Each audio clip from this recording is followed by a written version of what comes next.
Hi everyone and welcome to another tutorial. Today I'm going to show you how to make a milk carton box. It is wide enough for little tea lights, just as you know. All of the dimension and everything, including cut files if you rather have that, find on my blog in both PNG and SVG. However, I am going old style with this. I do have a smaller size also as this pink one. However, I am only going to show you how to put together the blue one as they are put together the same way. First, I'm cutting down my cardstock. This is Summer Splash to 10 1/4 by 7 3/4. You find all the measurements on the blog. Then I'm going to score it with the long side butted up at 1 3/4, 8 and 9 3/4, leaving half an inch at the top. Then I'm scoring it at 1 3/4, scoring just the little top at 2 5/8, and then I'm scoring it all the way down at 3 1/2 and 5 1/4, just a little tab at 6 1/8, and then the whole one at 7. Then I'm doing the milk carton part, and what I'm going from that little one that just was on the tab, and then I'm going in a triangle, so down to the corners in that in the box below where I scored it, and this will make the kind of top milk carton part. Then I'm going in and burnishing all of these score lines, and I'm sorry if it goes out a little bit out of focus. I think I have too high of a difference in it. I'm gonna try to fix that in the next video. Then I'm gonna pinch these little score line at the top so they go inwards, and then I'm just gonna do the same going inwards with those little triangle score lines, being careful so that I don't crease the rest of the milk box. Then it's time for the cutting, and first I'm going to cut for the front tab, and the front tab is going to be completely straight because that is going to be the flat bottom. However, all the other tabs are going to be cut in little with little like mitering at the corners, just to get them to be a little bit easier to put together at the bottom. So that is usually how I do it. It's easier to line it up because it's not as much cardstock. And I also mitered the top of that little tab. Then I'm using my Sookwang Tape again on the outside of the tab for that to fold together. Again, I'm sorry about the camera going out of focus.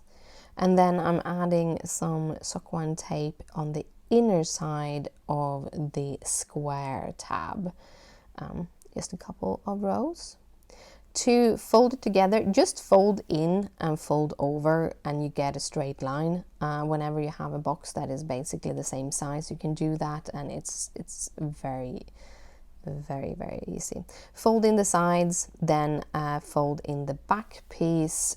Finish this off by folding in the front piece, taking off the tape cover first then, and you just stick that down. If you want to stick it further, you can kind of push it into the box. Now this box is dimensioned to use up a full sheet of a 6x6 paper. So all I do here is I cut the 6x6 paper down into 1 1/2 inch strips, and I do have about 1/8 of an inch border around these little strips. Then I'm adding tape just on the sides of this of the back side of the pattern paper, and then I'm lining those up. I have been making so many things that I'm running out of tape, so I'm trying to be a little bit conservative, just doing the sides. It's just paper on paper, so that will hold it very good.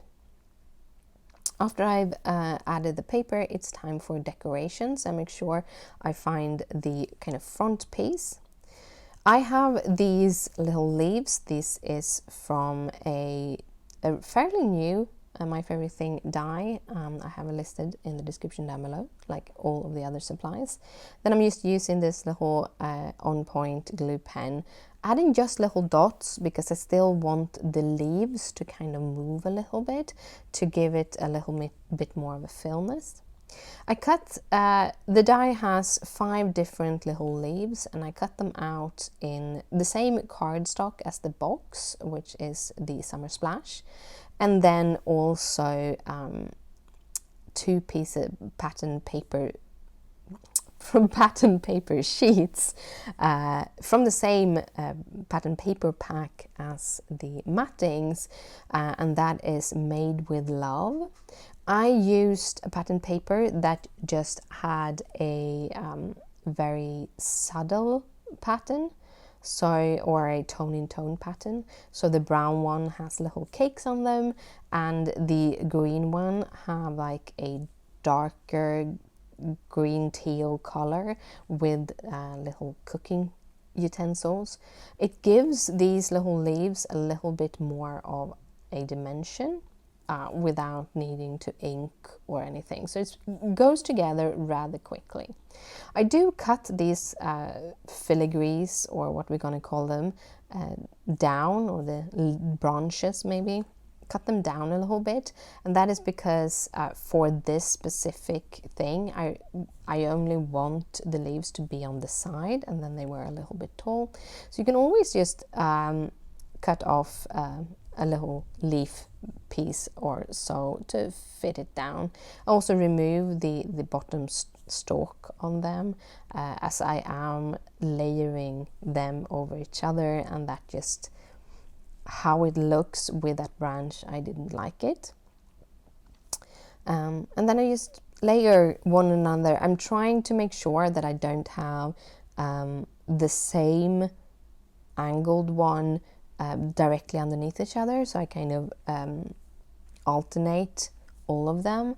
And I also alternate in color, and if you see, I do a brown, a green, and then a cardstock one, and then a brown, a green, and a cardstock one. I did have to go away and do a couple more die cuts because I just have done the pink box, and I've used up a lot of the green and the brown ones on that.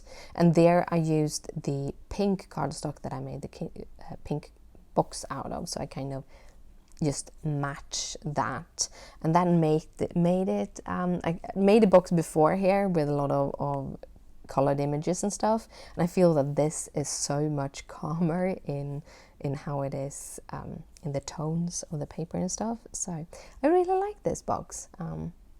It came out pretty good.